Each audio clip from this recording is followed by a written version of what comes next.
नमस्कार, मैं डॉक्टर कविता त्यागी। आज बात करेंगे हम हिंदी भाषा और साहित्य का इतिहास। तो हिंदी भाषा के बारे में सामान्य सी जानकारी कि उसका उद्भव और विकास कैसे हुआ था, पिछली वीडियो में हमने देखा था, समझा था।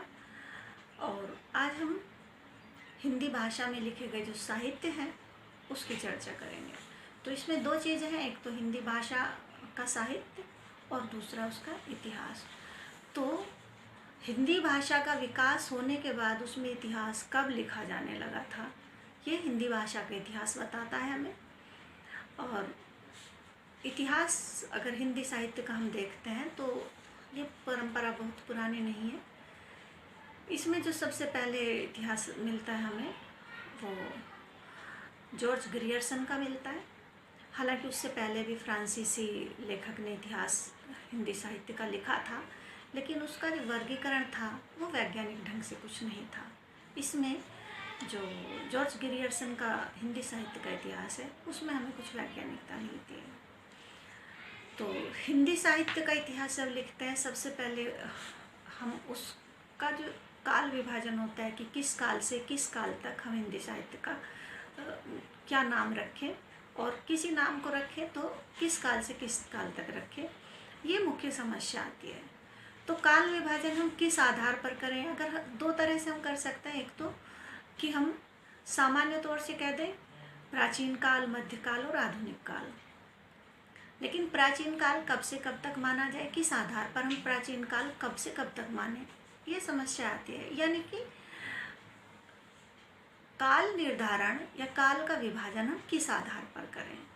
तो मुख्य रूप से जो हम काल का विभाजन करते हैं वो साहित्य की प्रवृत्ति देखते हैं कि साहित्य में किस काल से किस काल तक कौन सी प्रवृत्ति दिखाई देती है।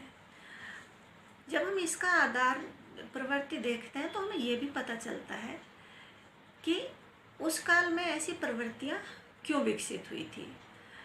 रामचंद्र शुक्ल कहते हैं कि जो इतिहास होता है, साहित्य होता है, वो जनता की चित्तवृत्तियों का विकास उसमें देखा जा सकता है। और जनता की जो चित्तवृत्तियाँ होती हैं, यानी कि जनता की जो मानसिकता होती है, जनता की जो सोच होती है, जनता की जो आदतें होती हैं, वो अपनी राजनीतिक, सामाजिक, धार्मिक परिस्थितियों से ही विकसित और निर्मित होती हैं।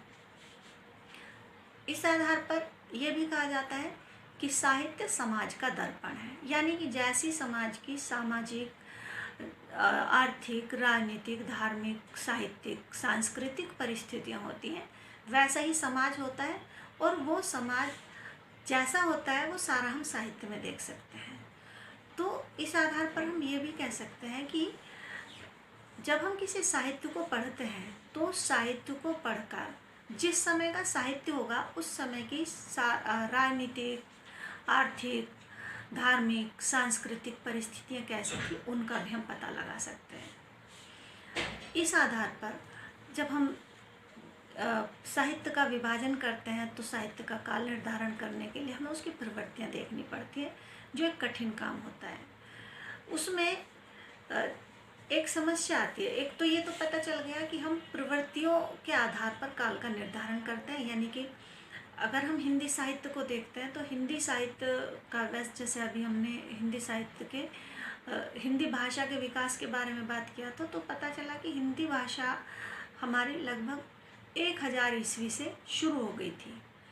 और 1000 ईस्वी से जो साहित्य लिखा गया, उस साहित्य को इकट्ठा करना, ढूंढ कर इकट्ठा करना, फिर उसको पढ़ना और उनकी सारी जो साहित्य है उसको पढ़ने के बाद उसकी प्रवृत्तियों का पता लगाना और उस प्रवृत्तियों का पता लगाकर फिर उसी आधार पर डिवाइड करना कि इन साहित्य की एक सी प्रवृत्ति है, इस साहित्य की एक सी प्रवृत्ति है। उस आधार पर हम उसका काल विभाजन या काल निर्धारण कर सकते हैं। इस तरह से जब हम देखते हैं तो कुछ समस्याएं आती हैं। यानी कि काल निर्धारण में, हिंदी साहित्य के काल निर्धारण में क्या समस्याएं आती हैं, ये अब हमारा टॉपिक है।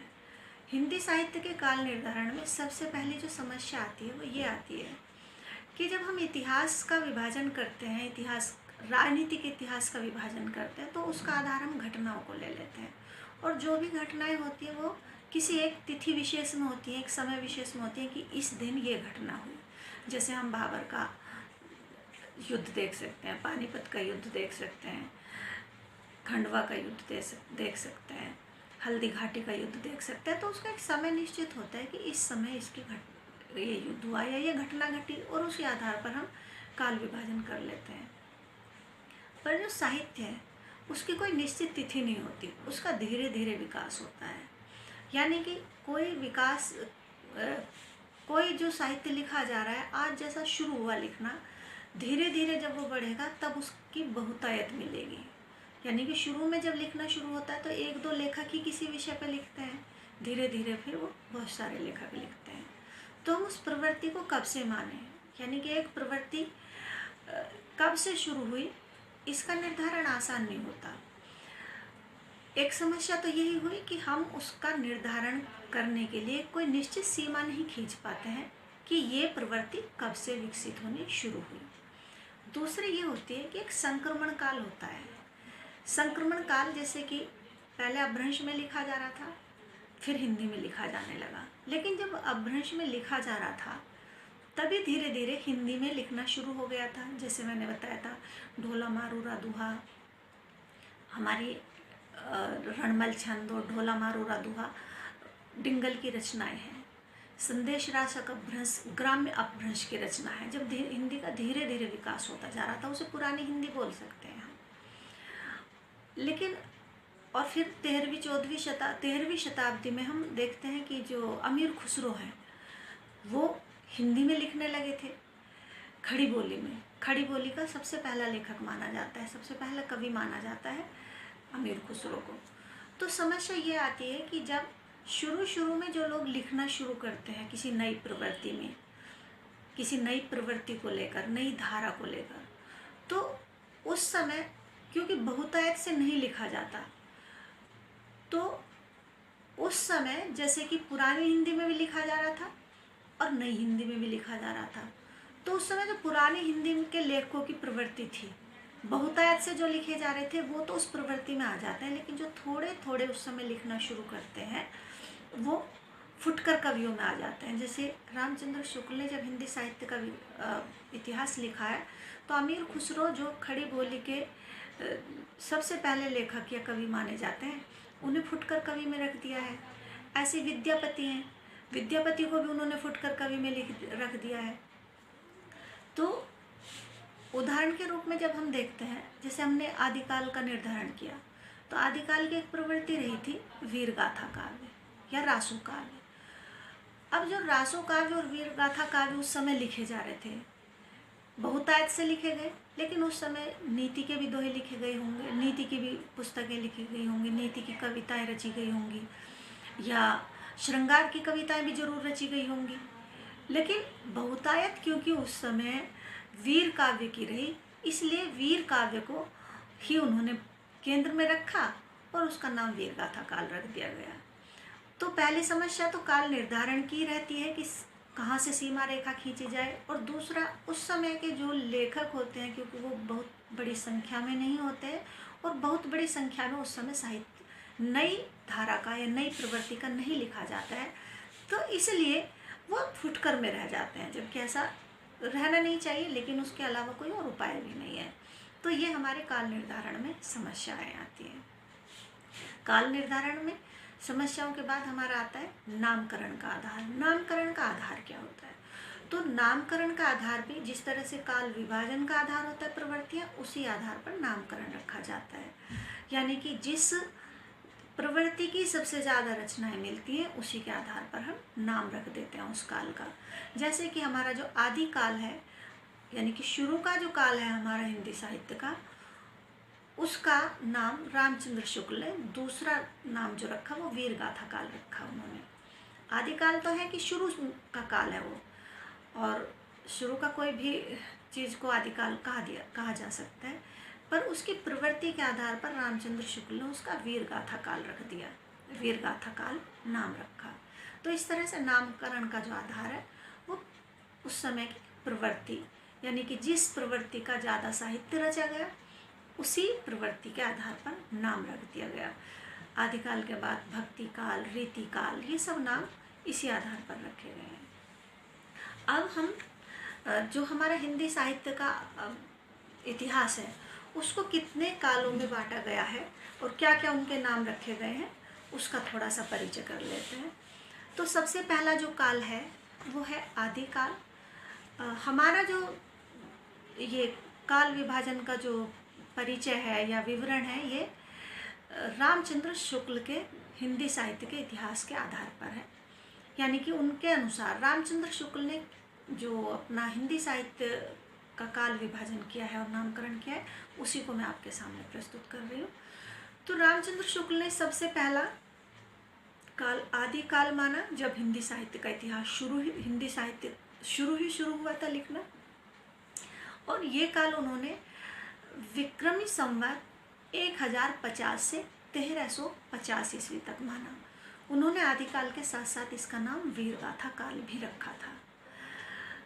दूसरा नंबर 2 उन्होंने मध्यकाल किया और मध्यकाल के 2 भाग किए।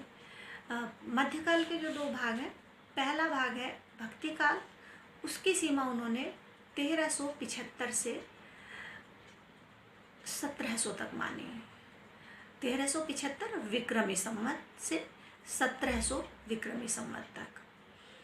दूसरा उत्तर मध्यकाल, पहला पूर्व मध्यकाल और दूसरा नाम है उसका भक्ति काल। और मध्यकाल का जो दूसरा भाग है वो है उत्तर मध्यकाल यानी कि रीति काल। उसकी सीमा का निर्धारण, समय सीमा उसकी निर्धारित किया शुक्ल जी ने 1700 विक्रमी संवत से लेकर 1900 विक्रमी संवत तक। और तीसरा है आधुनिक काल। आधुनिक काल 1900 से अब तक चला आ रहा है। अब इसमें एक बात ध्यान देने की है कि मैंने जो बोला वो विक्रमी संवत बोला, और विक्रमी संवत हमेशा ईसवी सन से 57 साल आगे चलता है। आप ऐसे समझ सकते हैं कि हमने 1050 विक्रमी संवत से 1375 विक्रमी संवत इसका आदिकाल का समय सीमा बोली। तो इसको अगर हम ईसवी सन में गिनते हैं तो ये 993 से 1318 ईस्वी सन बनता है। यानी कि इसमें जो हमने बोला इसमें से अगर हम 57 साल घटा दें, जो संख्याएं मैंने बोली उनमें से अगर 57 साल घटा देंगे तो ईस्वी सन निकल आएगा। और जो सन अब चल रहे हैं, अगर कोई सन आपको कहीं मिलता है और हमें विक्रमी संवत निकालना है तो उसमें 57 साल बढ़ा देंगे, क्योंकि ईस्वी सन जब आरंभ हुआ था उससे 57 साल पहले विक्रमी संवत आरंभ हो गया था। ये हमारा जो सामान्य परिचय है इसका हो गया है।